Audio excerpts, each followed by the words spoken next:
All right, well, welcome back, everybody. We are in another part of our series on different jobs that you really have maybe sometimes not a great visibility level of visibility into.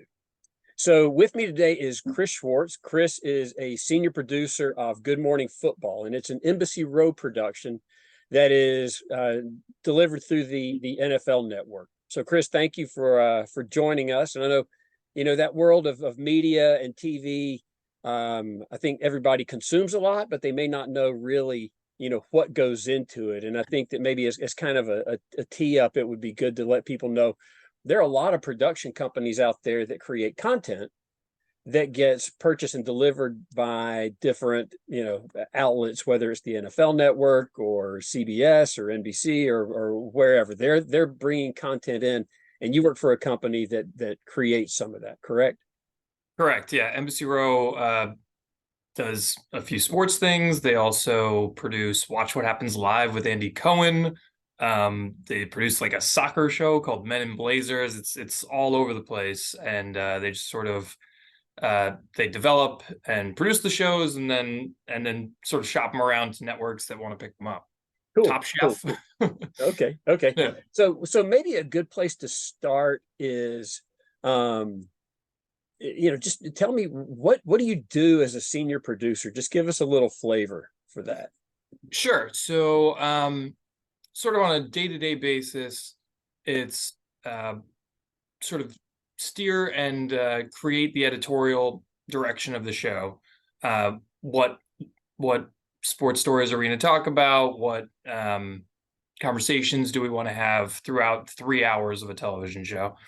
And then there's the actual production of it, which is, I oversee three people on a night staff.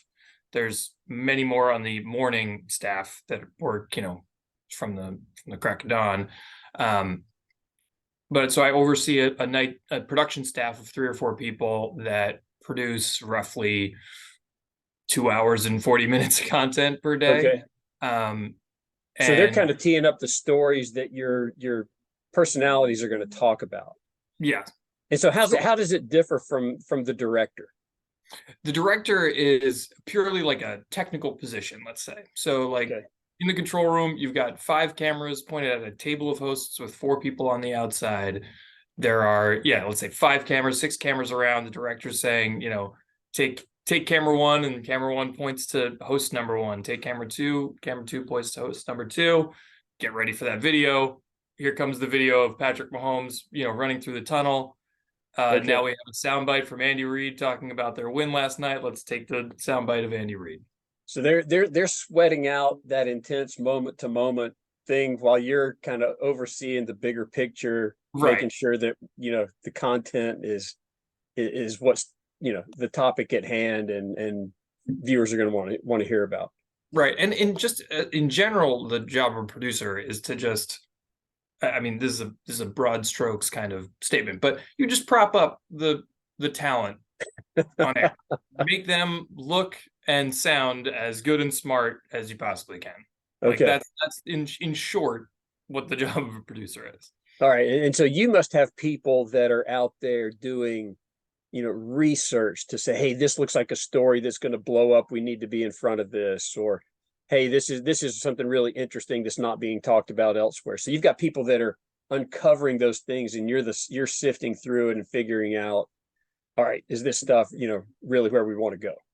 Yeah, we have NFL Network has an entire news desk, an entire research department, a field of, or a roster of reporters that are out in the field trying to, break stories and that kind of thing. And it's really just kind of filtering through all of that and saying, all right, what are our best, and we have a 3-hour show. So it's, what are our best 3 stories to start? One for each hour. We treat every 3-hour show just like 3 1-hour shows, essentially. Okay. And so that's pretty cool, though, that the network that is ultimately your customer is doing some of the homework that you then get to take advantage of. We have an odd relationship with NFL Network. One would think they would just, Embassy Row give us a daily show, give us 3 hours of TV Yeah. every day. But there's a lot more give and take, and Okay. there's a lot more like compromise, just because of how big of an entity the NFL is. And essentially the NFL network in itself is a voice box for the Right. league, So and you probably play a little bit of liaison between the two groups. very much so. We have an NFL network representative basically that works, with our show, and Okay. there are initiatives, there are there's a league doctor that comes on the show like once every month or so to explain health initiatives, Oh, wow. the amount of promotion that we do for like my cause, my cleats, and intercept cancer, and like all Okay. of these like goodwill things. But Yeah. we're very much a mouthpiece for Very cool. Very cool. the So NFL. how did you find your way into this? I mean, I know that you have produced other shows for other companies, but what was the track that it took you to get into, this world of TV show producing? To TV in general. Yeah, and then on to becoming a producer. I mean, I'm sure there's steps along the way that make that happen. I was thinking about this the other day, and I was just like, why did I think that I wanted to actually go into TV? And like the genesis of the whole thing was just basically that I watched a lot of TV as a kid, and I thought that I was like, oh, I kind of get it. Like I get what's going on over Yeah. here. And I watched a bunch of things. It's like you watch cartoons, but I watch everything, and you kind of just figure out the nuts and bolts of how it works. Like I just kind of knew that, and I was just like, oh, I like TV. Why don't I just work in TV? There was not uh, a complex thought process that was involved in it at all. Now, what was your first job in the industry? Oh, so all right. So I was at University of Richmond, and I was history poli-sci major. I like was a big, and I was really into politics and news and stuff like that. And just I reached out through an alumni who had, just looking for summer internships. I reached out through an alumni, and they knew somebody, and I got some kind of phone interview for a an internship at CNBC for the summer. And it was the show was called Topic A with Tina Brown. It was essentially a weekly news magazine show. Tina Brown was the former editor of Vanity Fair, and she had a weekly news show on CNBC. So it wasn't business related. It was like it aired on Sundays. And I got this internship, and I was just like, okay, like I don't really like, this is not a show I would watch, but just hanging around it, you're like, oh, this is exactly what I'm looking for. Yeah, it's funny. I was mentioning in a blog post the other day that everybody has a dream career path, and some people get it that you've got to lay a foundation, and part of that foundation is doing the grunt work, and that's what interns do. Mm-hmm. Go get me a latte. This one's cold. Go get me another one, and you just do it. And part of it is just being around to absorb and learn. Expectations are low. It's a great time to really kind of get your feet, firmly planted and know what's going on at the lowest level so you can build on that. So that internship must have been pretty cool. So what made you a good fit for this? So just one thing about that internship, right? So I just kind of showed up, and they didn't have a ton of very specific things for me to do. I just was kind of, bouncing around. I'm sure that happens with a lot of interns. It's like Right. You're just kind of there. Everyone's doing their own job. You just kind of sort, right? So there wasn't one person who was really super hands-on in charge of me. So I was just kind of like bouncing around to things. And it also was not really made clear what my hours were. There was a time to get in, definitely. Yeah. And that's kind of the way TV works, is it's, some days you kind of just stay till the job's done. Oh, yeah. It's like, and this was a weekly show. So it was like, if you're working on like a 3-minute piece for Sunday and it's Thursday, you're like, I'm just going to stay tonight until it's done. So anyway, they didn't really, no one was really overseeing me, and they didn't really give me firm hours, like get out of here at 6. So I would just kind of hang around until someone told me to leave, because I'm some awkward little 20-year-old, and I'm like, I don't really, so I just kind of hang around, and I wasn't like, scratching at the door to get out. Like I was kind of learning, but it's like some days I'd be there from like, 10 in the morning until 8, 9 at night, just because nobody really told me to leave, and I was kind of learning, so why not? Yeah. Um, That's called, doing the extra. sure. And then a lot of people, and so my first job, anyway, so fast forward a year, my internship's over, I'm looking for a job, and the line producer on that show got canceled, was way off the air. I mean, it was Yeah. not great. The line producer from that show calls me up the summer after I graduated college and says, or I composed this very nice email to this guy, and was just like, I had a great experience and keep in touch and all that. Send it off to the line producer. 2 seconds later, he calls me. Are you looking for work? When can you start? Can you start Monday? Wow. I didn't intern, or I didn't interview really. Yeah. And he was working for Mad Money with Jim Cramer at the time, which Oh, a cool. show that I knew. I'd seen it a few times, and that was my first job out of college, and that's how I Man, got it. I love that story because it is a testament to, you got to make an investment in yourself. You got to do extra. I get really, really Mm-hmm. fatigued by seeing people out there that complain about, oh, they've got me doing meaningless tasks. I'm like, you're the grunt.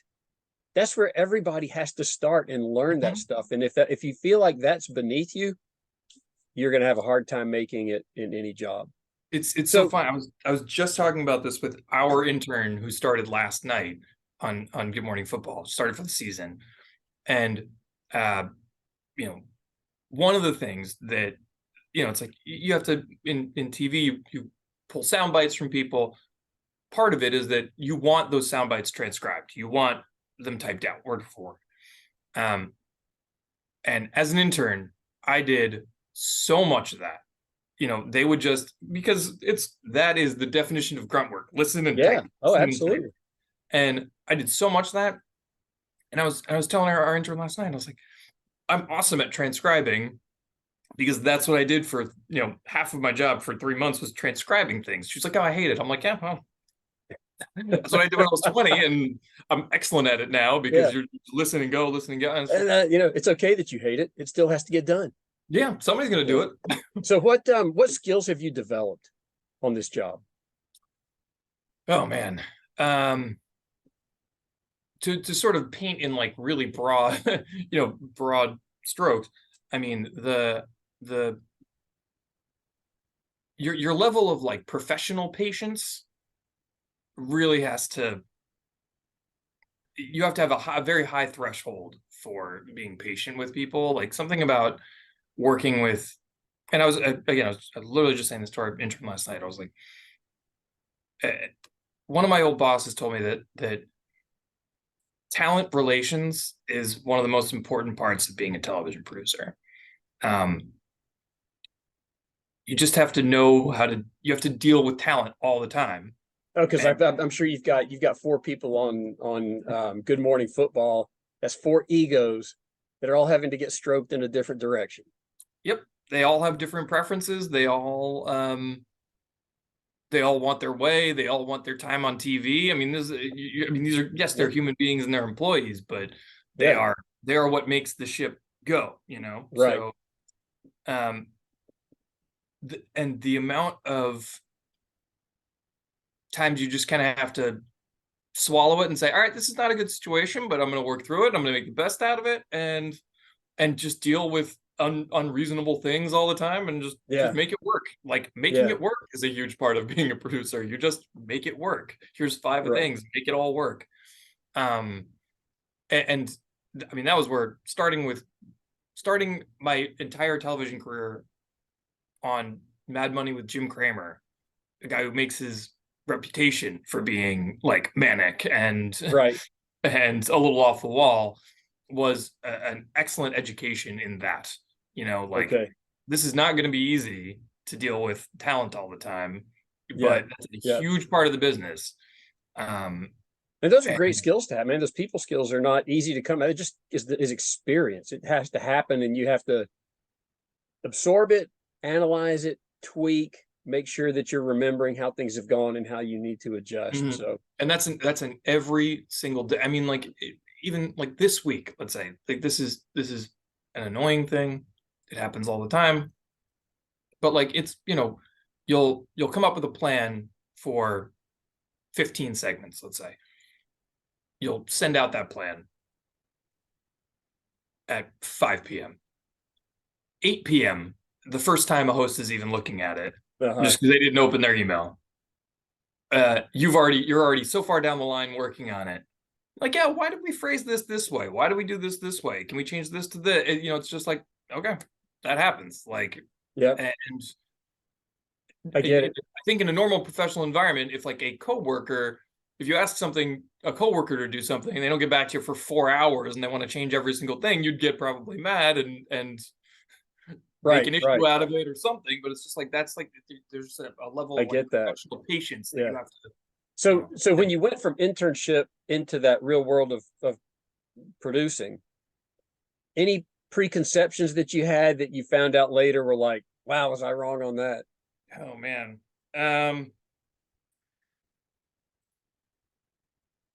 No, let me change that. Yeah. What do you think how are people's perceptions wrong about the job when they're not in the business? What do you think they think? Oh man, that TV sets are really big. They are not. That it's this sort of huge glamorous lifestyle, and that's true one day of the year. The rest of it is just it's overnights and grind it out. Like first of all, the major, I think the big misconception is that I've heard everyone say is just, wow, there's a lot of people that work for this show. It takes a lot of people, from the full technical spectrum to like the You full got camera, editorial lighting, spectrum. sound, just It takes a direction. lot of people to put a TV show on the air. Like so many people that I'm not aware of half of them that are putting the television show on the air like Okay. tomorrow morning. Yeah. That's one huge thing. Yeah, I mean, and specifically to working in sports, don't get used to like celebrating holidays on the dot. There's no 9 to. That's another big one. There's no real television is not a 9 to 5 operation. No.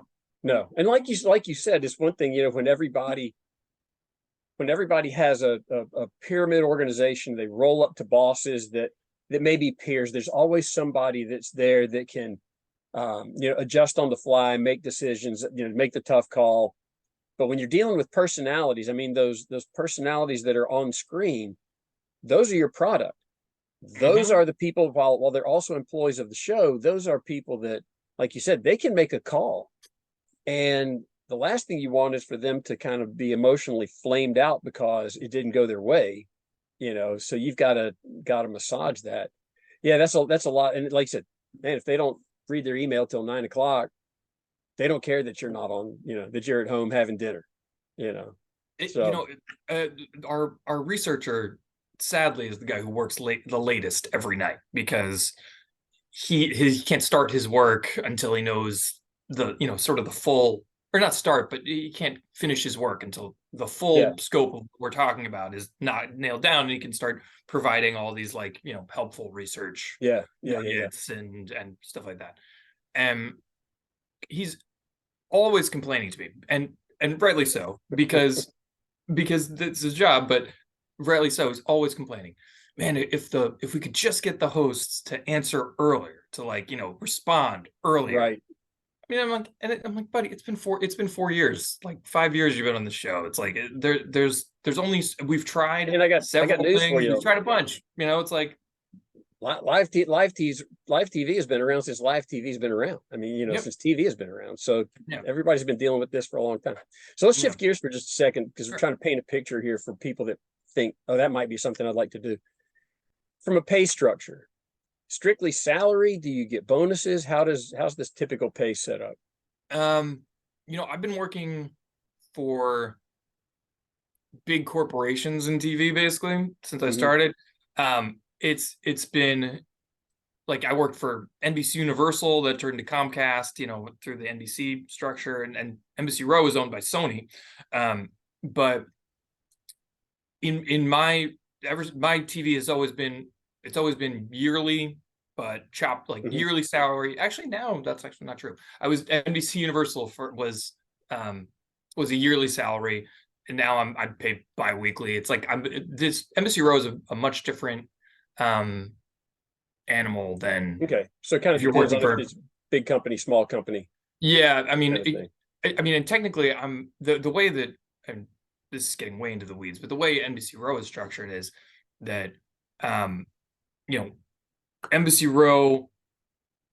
I'm technically an employee of Embassy Row, but I'm technically an employee of Manhouse Productions, which is technically which is owns another production company that Right. I'm technically employs me. So it's Okay. like it's chopped up into, but it's Can you, basically weekly, yeah. bi-weekly pay. Sure, yeah. Can you get bonuses if like a show does really well from a ratings perspective? Um, Or does the does the TV station just enjoy that? They say, "Yeah, thanks guys, that was great."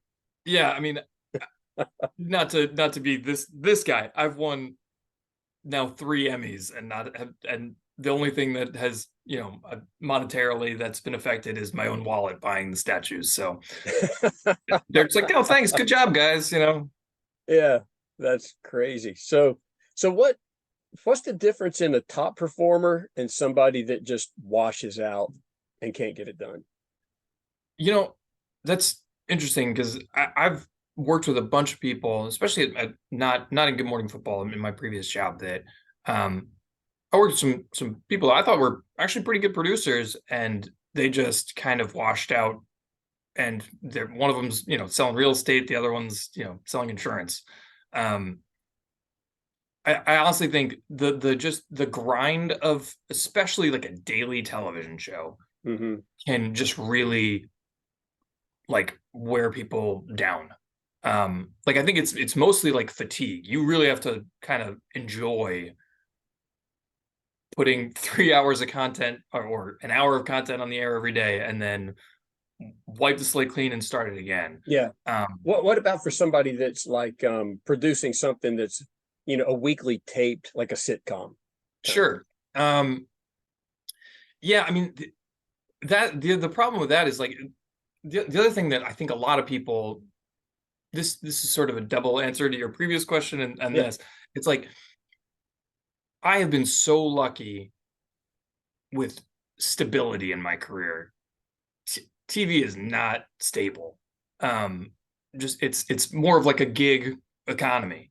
Okay. Um, and yeah, I've been lucky to latched onto like network television shows 3 times, I've been stayed for 4 years, another 4 years. I've been at Good Morning Football for 6 or something. Um, the average length of a project in television is very short, and I think like that kind of stress, like when I was talking about fatigue, like that kind of stress, where it's like, all right, we're wrapping up a project, and now I got to start looking for work again. Like you really have to like it, Right. to want to keep pushing and keep going. Yeah. Um, Okay. because it is not stable. It's like I picked up on a show when I was in between MSNBC and Good Morning Football. I picked up on a show that I was on for 8 months. That was long, and then they shut down the company, shut down the show, shut down the company, and even that was like I was happy to be there. So just as a quick, who do you report to? What's the title of the person you report to? Um, a lot of places you would call them executive producer. Okay.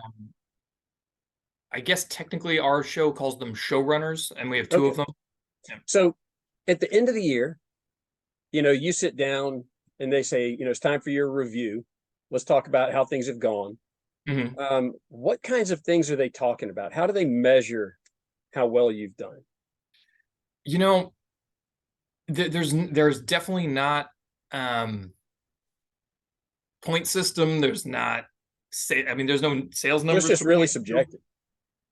There's no sales numbers to point to. There's nothing like that. It's um you'll you should know by the end of the year how well you're doing by how many times you've been, reamed out and all that stuff. But it's just, I mean, 'cause it's a stressful time. Yeah. It's a stressful business. People get, live television. People get fairly well Okay.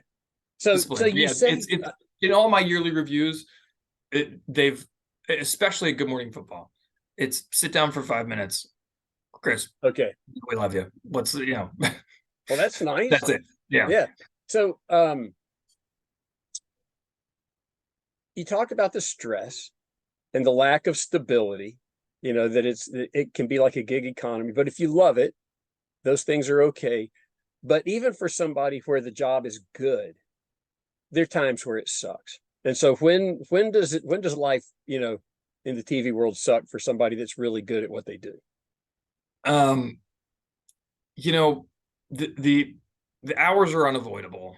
The best job I ever had was not best job, but the best job in terms of my work day was a live 3 p.m. show, because you get in the office right around 9 or 10 and you leave right around 4:30. Okay. Like post meeting, it was a 3 to 4 show. You do a post meeting and you're out the door. Um, that was that is the dream in television. It sucks when your show starts at 7 a.m. You have to be in the office at 4 a.m. Your alarm every single day goes off at 2:40 a.m. I was on the downtown 1 train at 3:30 every single day for 3 years. You with the creme de la creme of New York City. My walk to the walk to the subway from my apartment was, past people piling out of bars, Yeah. and homeless people like rushing into the subway. I mean, that was every day for 3 years. Like that's the part that sucks constant. I mean, So, and so Christmas basically morning, it's the hours. yeah, and Christmas morning I was it's a working, not this Christmas, but I worked at Bleacher Report briefly and was covering the NBA. The NBA has a big presence on Christmas. Yeah. So, I was in the Bleacher Report offices at 9 a.m. on Christmas morning working. I mean, like that sucked. The other thing that really sucks is just, and this is I'm sure true in every other industry else, or in a lot of other industries, when you work in a business that is desirable, especially for like a lot of young people, the pay is never going to be great. So what do you what does an entry level person make? So not an intern, which is oftentimes unpaid, but somebody that's just fresh coming in. I mean, I would have to adjust for inflation, but it's like, I think I made, and this is now 20 years ago, I think I probably made $33,000 or something, whatever the bottom rung, and I was lucky to say that in a yearly salary form, because my entry level job, it's like I think my title was news associate, NA, BA, but it's the equivalent of what as a PA, a production assistant. Right. And rarely are production assistants ever staff, I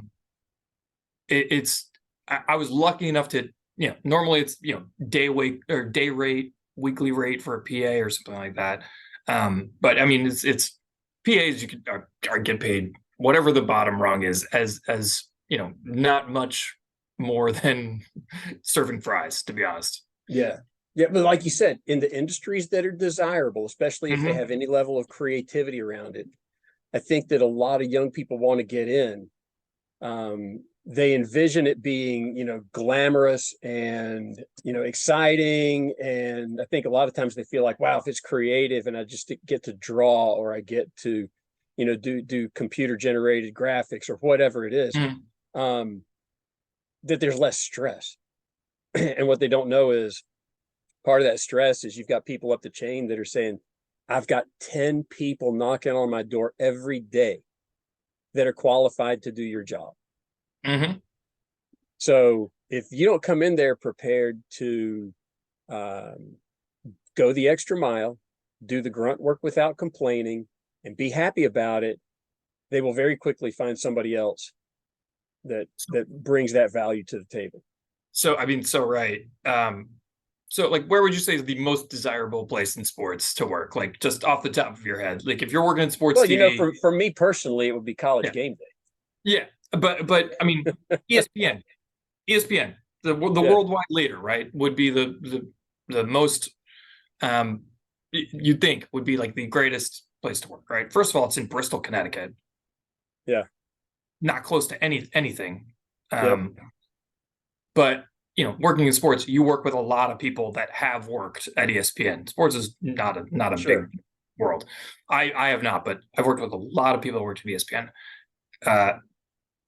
The majority of them tell you that it is so cutthroat because, especially down at like the, you know, like the levels you're talking about, like the, you know, entry to mid, because everyone wants to work in sports. So Right. everybody wants to work at ESPN. Right. How many people do you think want to go to ESPN and work at the NFL and work on NFL Live? Sure. Or their favorite sport's baseball, so I want to work on baseball. Yeah. Everybody. Right. So, right. But how many people want to come in and be like, oh, women's volleyball is the coverage that I want?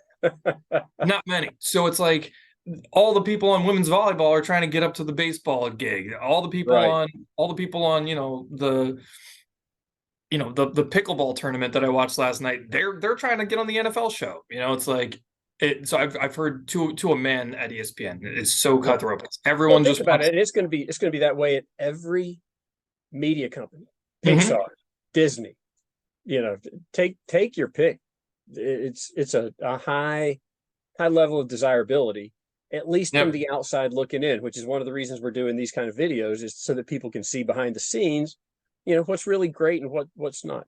So let's wrap it up here, Chris, with yeah, please. If somebody wanted to get into this, if they heard this, they say, you know what, I'm willing to deal with the stress. It just excites me, and I really can see myself pursuing that as a long-term, you know, career. What advice would you give them in terms of how to get their foot in the door? Yeah, I mean, well, first of all, take any internship that you can get. Also, like, you know, if you want to get in sports in particular, right? I made the changeover from news to sports, and I had no context in sports, and I basically started from the sports ground up. I was writing articles, like an article every day on the New York Giants for like, you know, and these are like fan-sided and rant sports, these like little whatever. I didn't have any sports experience, so I was just like, I couldn't get a job immediately. Like, let me start building the sports experience in my resume. I started writing articles. I created my own like little fun sports blog at the time. Like, it was just anything that I could do to beef up my resume. And as goofy as that all sounded, that actually really helped once I got into an interview for a sports job, because it was just like, you don't have no sports experience. You have a bunch of good TV sports experience. We have no sports experience. Yeah, it's kind of funny. So one of the things that we talk about on our website is that when you figure out what that dream career is that you want, you've got to carve out the path for it. And that path has one purpose. That path is for you to develop an asset stack. And the asset stack are skills, experiences, and contacts that tee you up to be a valuable contributor when you reach that ultimate dream career. So when you were creating this blog and doing your homework and, you know, expressing opinions about sports, when you actually did get in there to talk to somebody on the sports side of things, and they say, well, tell us about your experience there, you had invested the time to go out and develop those assets so that you had something to point to in your portfolio. Like you said, you know, oh, well, I played basketball in high school, you know. Exactly. And you know, when you walk into an interview and, you know, it's like, but what sports experience you have? Well, I watch the Giants every Sunday. It's like, okay, well, so do a lot of people, you know. Yeah. I just kind of, you know, it's like, oh, I'm a big sports fan. It's like, yeah, so's the whole world. The whole world loves the NFL. Like, you know, it's just, I was just trying to, create any sort of content for myself. I mean, and by the way, this was like, you know, 10 years ago or something like that. if you want to get into TV now, if you're coming out right now, like start creating your own content. Okay. You know, for me, that was, I mean, I guess the lesson still stands. For me, that was writing little blog posts and stuff like that. But like, if you can create your own content on your own, like that is a, like, you know, maybe it's a minute video with a, you know, with a sports take or something like that. If you can do that on your own, that is a great intro. Golly, and maybe it's not even with yourself in front of the camera. Oh, maybe even then, if you want to go into being a producer, you write the content and then find the personality to be in front of the camera so that you can say, hey, look, there was not an ego here to push me in front of the camera. There was a desire to produce a quality product that resonated with people, told a story, presented, you know, information, whatever it is, so that, you know, I knew the direction I wanted to take was into producing, not into being the personality. When I worked at Bleacher Report, you know, like I said, I was covering a lot of there's a lot of NBA, and it was basically just watching games and editing, you know, good, you know, cutting good highlights and sending them out and all that kind of stuff. I mean, again, talk about bottom level stuff, and this wasn't that long ago. But I used to, because we had some downtime and we were working on an edit system, I would just sort of in my free time cut together like little NBA highlight reels. I would just take like the best sort of highlights that I liked, and like I'd throw some music on it and see what kind of interesting things I could do. Like I'm not an editor. I just sort of just kind of know how to do it a little bit, but I was just kind of messing around to see what kind of content that I had. And when especially in TV, when you go into a lot of job interviews, especially ones that are a little bit more on the technical side, they're always asking you for a reel. Like what are the things that you created? And like that was just me messing around in my free time on that job, just kind of creating stuff. And I ended up throwing some of this stuff on the reel just so like, hey, I can do that aspect of it too. It's just TV is one of those.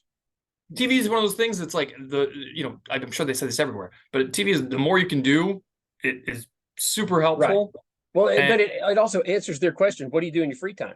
Yeah. I geek out on this same stuff as opposed to, create, I club, you know, I go clubbing.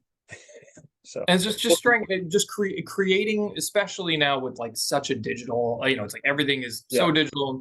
Just creating content, especially, is a great way. And like, I don't even know if people are realizing it when you're making these little, like, you know, not totally. It's like when you're making like these little duet TikToks and all that stuff, like there's a form of producing in that. Just like ramp up the quality, and you've got something, you know, cool, tangible. Well, Chris, man, I really appreciate it. Super interesting, and I had a good time chatting with you, and hopefully this will be helpful to some people. Hey, folks, obviously like and subscribe, helps the channel, but overall, you know, look for more content on jobs that are out there that you might not have real insight into. And Chris, again, thank you so much for joining us. Pleasure to be here. Thanks. All right, good deal.